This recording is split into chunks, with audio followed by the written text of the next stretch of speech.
Olá, pessoal! Então, vamos dar início, então, ao nosso projeto intensivo UERJ, ok? Já preparando, começando a preparação de vocês para o primeiro exame de qualificação 2021 do vestibular da UERJ, ok? Então, eu já começo esse intensivo já começando aí pela resolução de questões que ocorreram no primeiro exame de qualificação da UERJ do ano de 2018. Nesse curso, nós trabalharemos as provas dos últimos 3 anos da UERJ, ok? Como são 2 exames de qualificação por ano, nós trabalharemos então com 6 exames de qualificação ocorridos nos anos de 2018, 2019 e 2020, ok? Bom, e aqui eu já começo, com a questão de número 48 do primeiro exame de qualificação da UERJ. Lembrando a vocês que o exame de qualificação da UERJ consta de 60 questões, divididas entre as 4 áreas do conhecimento: linguagens, códigos e suas tecnologias, matemática, ciências da natureza e suas tecnologias e ciências humanas e suas tecnologias. No que concerne especificamente às ciências humanas, das 60 questões, 13 contemplam as ciências humanas, ok? Das 60 questões, 13 contemplam aí a área de ciências humanas, ok? Então, nessa aula de hoje, nós começaremos com abordagem, com a resolução de 3 questões desse primeiro exame de qualificação de 2018, e as demais questões a gente vai resolvendo nas próximas aulas do curso, beleza? Então eu tenho aqui para vocês a questão de número 48 do primeiro exame de qualificação da UERJ, que começa com 2 textos, Cada texto corresponde a duas reportagens publicadas em períodos bem distintos, em contextos distintos, e que retratam movimentos grevistas no Brasil, ok? Então, o primeiro texto, aqui em cima, ele é uma reportagem publicada no jornal O Combate, Foi publicada na data de 12 de julho de 1917. E ela tem como título esse título aqui: Miséria e revolta, movimento grevista assume cada vez maiores proporções. E aí nós temos o texto, o conteúdo da reportagem. Apresenta-se como um aspecto cada vez mais alarmante o movimento que começou no cotonifício Crespi e se propagou a outras fábricas em número avultado. Não há como negar a justiça do movimento grevista. São suas causas inegáveis, salários baixos e vida caríssima. Com elas coincide a época de ouro da indústria, que trabalha como nunca e tem lucros como jamais. Censuram-se as violências dos grevistas. Entretanto, no fundo, não se encontraria uma justificação para essa atitude? Pais de família que vivem sendo explorados pelos patrões, que veem os industriais fazendo-se milionários à custa de seu suor e de sua miséria. Esses pais não podem ter a calma precisa para reclamar dentro de uma lei que não os protege. Antes permite que o seu sangue seja sugado por vampiros insaciáveis. Então, gente, essa reportagem aqui é publicada em 1917, faz referência à grande greve geral de 1917, que vai sacudir principalmente algumas cidades brasileiras, como São Paulo, por exemplo, que vai ser sacudida por uma grande greve geral com forte adesão de várias categorias profissionais que reivindicavam, sobretudo, melhores condições de vida e de salário. Tá? Abaixo nós temos uma outra reportagem publicada por Ângela Alonso, que saiu na Folha de São Paulo em 7 de maio de 2017. E tem como título De Greve em Greve. E aí nós temos o conteúdo da reportagem. Ao longo da história republicana, vários movimentos sociais preferiram interpretação própria da modernização, como expansão de direitos, e agiram para converter ideia em fato. São Paulo viu isso em 1917, quando assistiu à sua primeira greve geral. A cidade parou. Aderiram categorias em cascata, demandantes de melhorias salariais e de condições de trabalho. Manifestantes daquele tempo se parecem mais com os de hoje do que se possa imaginar. A resposta das autoridades de então também segue a moda. Em 1917, um jovem sapateiro espanhol foi baleado no estômago. Em 2017, um estudante teve a cabeça golpeada com um cacetete. O enterro do sapateiro virou a maior manifestação de protesto que os paulistanos tinham visto até então. Já na greve geral de abril de 2017, 35 milhões de pessoas pararam, segundo os sindicatos. Tá? Então, esse texto já faz aqui uma referência à greve de 2017, né? De abril de 2017, que ocorreu em São Paulo, e traça uma ponte com o movimento grevista de 1917. E aqui embaixo nós temos o enunciado da questão. As matérias jornalísticas referem-se a movimentos grevistas ocorridos no Brasil nos anos de 1917 e 2017, apresentando contextos diretamente associados entre capital e trabalho, né, em área urbana. Tendo como base essas matérias, as principais semelhanças entre os dois contextos mencionados se relacionam aos seguintes fatores. Alternativa A: precarização salarial e ampliação da regulação estatal. Alternativa B: aumento do desemprego e revisão de leis trabalhistas. Alternativa C: repressão policial e relevância das reivindicações populares. Ou alternativa D: ilegalidade da ação sindical e desqualificação da mão de obra.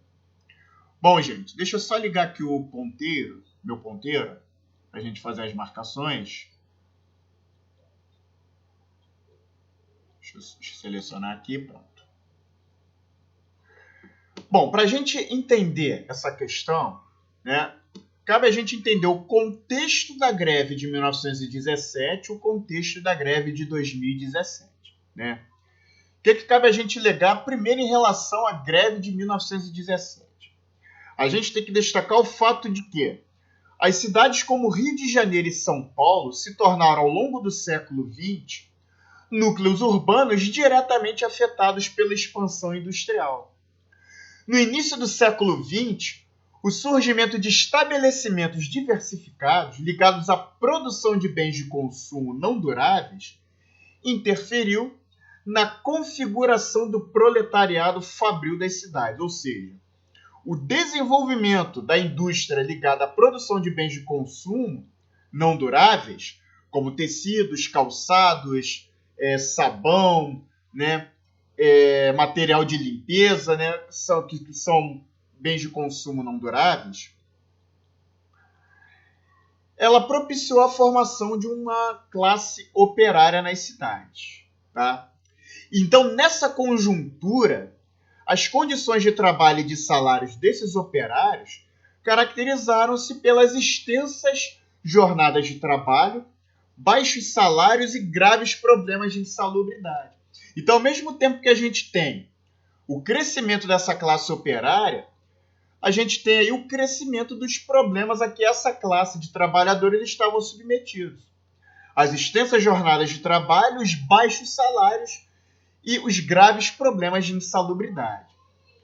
No decorrer da Primeira Guerra Mundial, entre 1914 e 1918, a produção industrial brasileira ampliou consideravelmente em razão dos problemas que afetaram o comércio internacional. Ou seja, os países europeus, que eram os grandes produtores industriais, tiveram a sua produção afetada em razão da guerra, se dedicando à produção bélica militar. né? Então, a partir disso, a indústria brasileira houve um desenvolvimento, né? Ela se desenvolve com o objetivo de fornecer esses bens de consumo, esses bens industrializados para os europeus que estavam, né, focados aí no seu esforço de guerra, aí, produzindo material bélico militar. Okay? No entanto, esse desenvolvimento da indústria brasileira, né, ela não se reverteu em melhorias e benefícios para os trabalhadores. Né? Os trabalhadores, a burguesia industrial ficava cada vez mais rica, cada vez mais próspera, mas os trabalhadores não colhiam, né, as benesses desse crescimento industrial. Então, por meio de associações e sindicatos que já começavam a se formar, muito inclinados, né, para a defesa das ideias anarquistas que vigoravam na Europa, né, foram promovidas diversas manifestações em defesa de melhores salários e de reconhecimento de direitos. Então, destacam-se, né, especial, pelas proporções assumidas, os movimentos grevistas deflagrados no ano de 1917, comentadas aqui pelo jornal O Combate. Ok? Aqui em 1917. Beleza? Então, esse é o contexto da greve de 1917. Né? No entanto, entre 1917 e 2017, que é o marco, né, que é o contexto que se encontra a segunda reportagem, as relações entre capital e trabalho no contexto da produção industrial brasileira, elas foram consideravelmente alteradas. Né? As leis trabalhistas implementadas entre as décadas de 1930 e 1960 garantiram direitos, né, aos trabalhadores, dentre os quais podemos destacar a redução da jornada de trabalho, né, a regulamentação das férias e do trabalho feminino e infantil, o estabelecimento do salário mínimo, dentre outros benefícios. No momento atual, né, 2017, contexto em que está aqui a segunda reportagem, né, o contexto atual, os debates estão associados à promoção da reforma trabalhista, né, que foi bastante debatida nos últimos tempos. Né? Então, o momento atual se caracteriza pelos debates acerca da reforma trabalhista, que desencadeia novos conflitos, tendo em vista a perda e a revisão de direitos conquistados pelos trabalhadores, segundo a visão das organizações sindicais. Então, essa reforma trabalhista, os debates sobre a reforma trabalhista, ela desencadeia novos conflitos porque ela visa justamente retirar ou revisar os direitos conquistados pelos trabalhadores ao longo dessas décadas. Ok? Então, nesse contexto, é que se insere a greve geral de abril de 2017, comentada na matéria aqui do jornal Folha de São Paulo, tá? Que é essa matéria aqui publicada em 2017. E aí nós fazemos a comparação. Então, a comparação entre as greves de 1917 e 2017 nos possibilita identificar diferenças e apontar algumas continuidades. Entre essas, identificam-se a presença de ações repressivas por parte dos órgãos policiais, tá? Que é o que é comentado aqui no primeiro texto, tanto na primeira reportagem como na segunda reportagem, tá? Ações repressivas por parte dos órgãos policiais em episódios de violência desmedida e a pertinência das reivindicações dos grupos assalariados em defesa de melhores condições de vida e de trabalho. No primeiro momento, a conquista de direitos e, no segundo momento, né, a resistência contra a perda desses direitos conquistados. Então, gente, a alternativa, né, que aqui no caso que coloca as principais semelhanças entre os dois contextos mencionados se relacionam aos seguintes fatores. Repressão policial, tá? Vou marcar aqui. Alternativa C.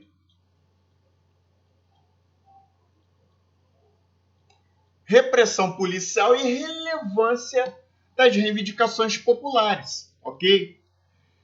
No primeiro momento, a relevância apontada pela conquista de direitos, né, em reação às precárias condições de vida, e a segunda, a resistência à provável perda desses direitos que foram conquistados. Okay? Então, a alternativa correta é a alternativa C de casa. Okay? O que unifica, o que estabelece as semelhanças entre os dois momentos é a repressão policial e a relevância das reivindicações populares. Beleza? A alternativa C é a correta.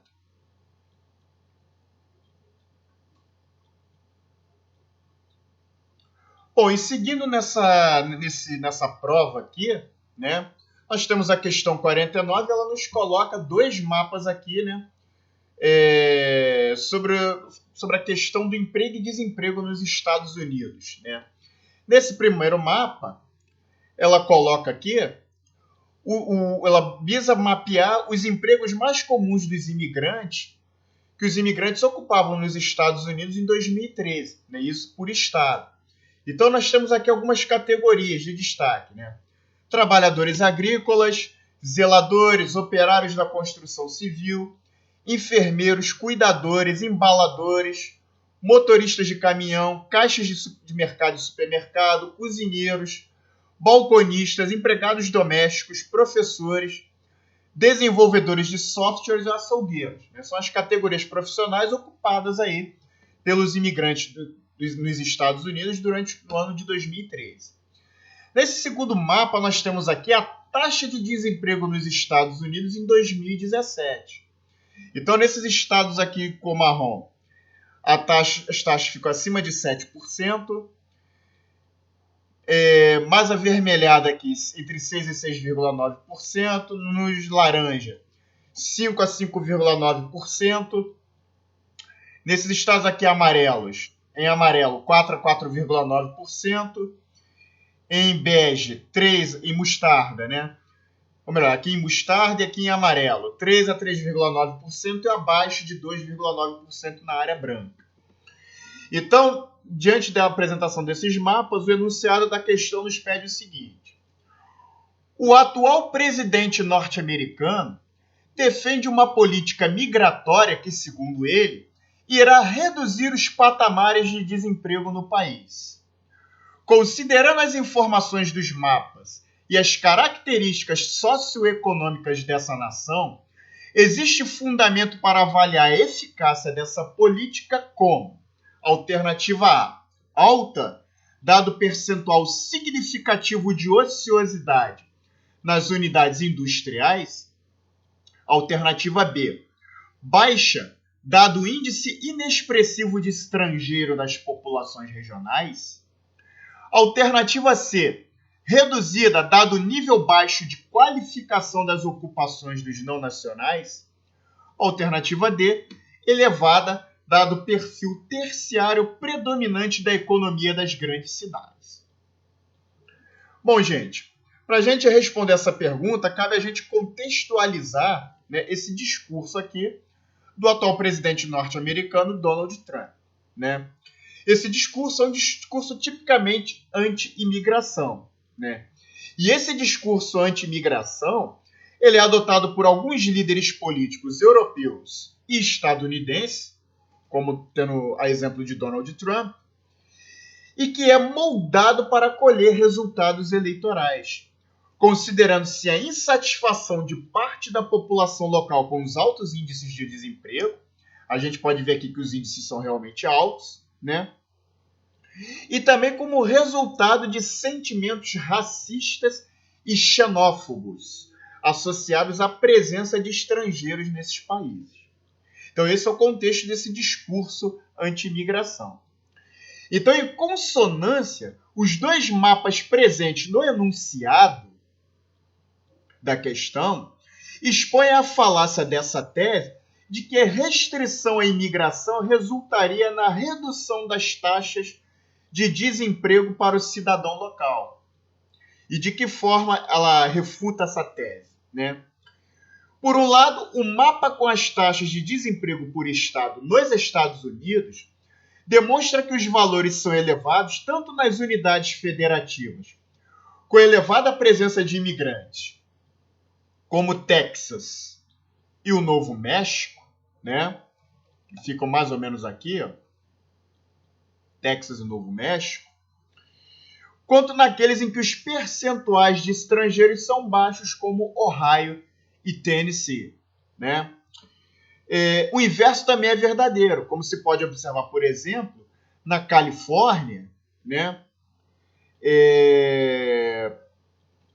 Com elevado percentual de imigrantes e na média nacional de desemprego, né?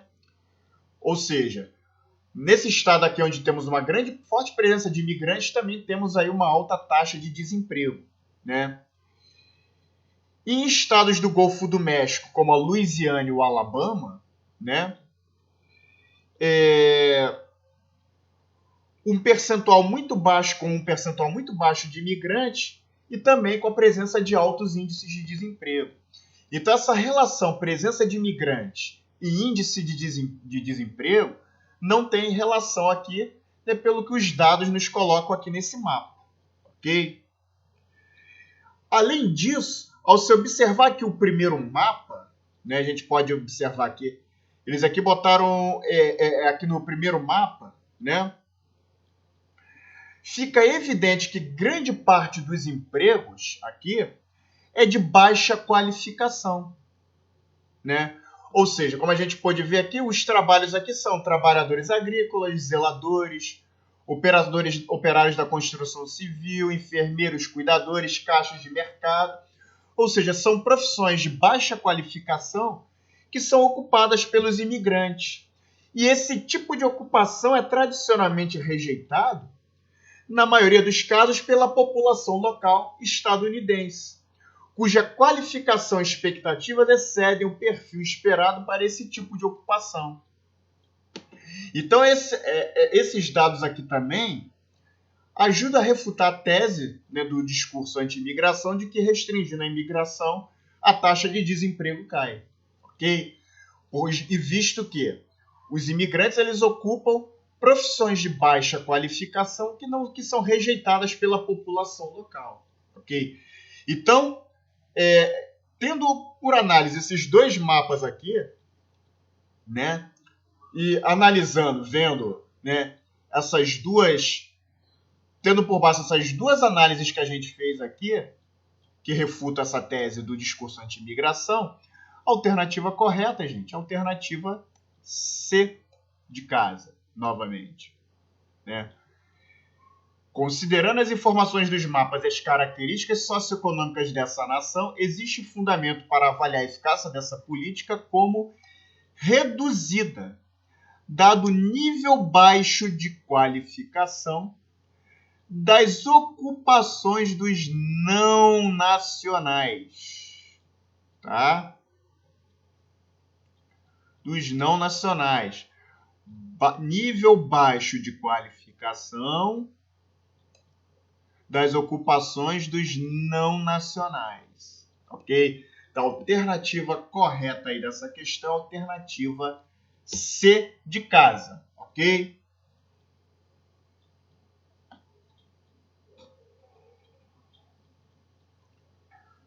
Bom, e aqui nós chegamos na questão de número 50 da mesma prova, né? Ela aqui nos apresenta uma tirinha, né? E aqui na primeira, né, a Mafalda, de frente para a praia, junto ao seu pai, né, faz a pergunta: pai, do outro lado do mar é a África, não é? E o pai responde positivamente: é. E aqui eles continuam admirando a paisagem, né, o mar. E no último quadrinho, a Mafalda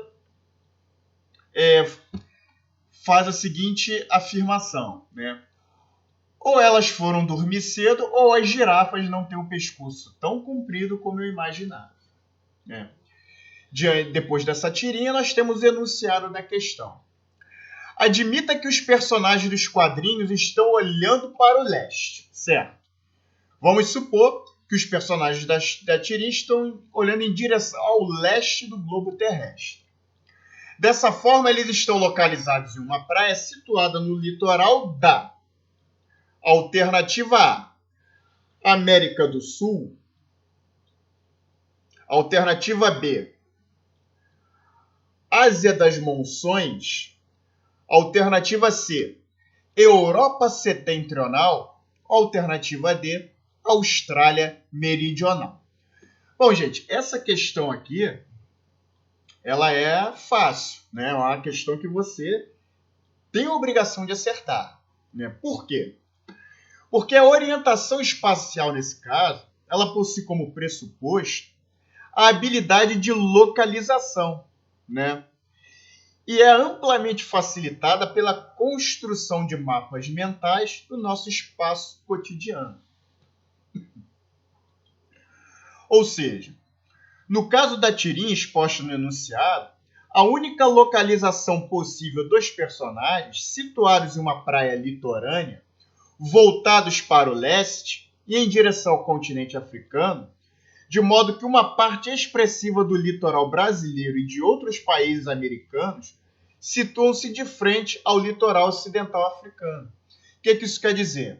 Que a alternativa correta é a alternativa A, América do Sul, né? Se a gente traçar um mapa mental do mapa mundi, né, a única maneira, né, do personagem que está localizado em uma praia litorânea está olhando para o leste, aqui, para o leste,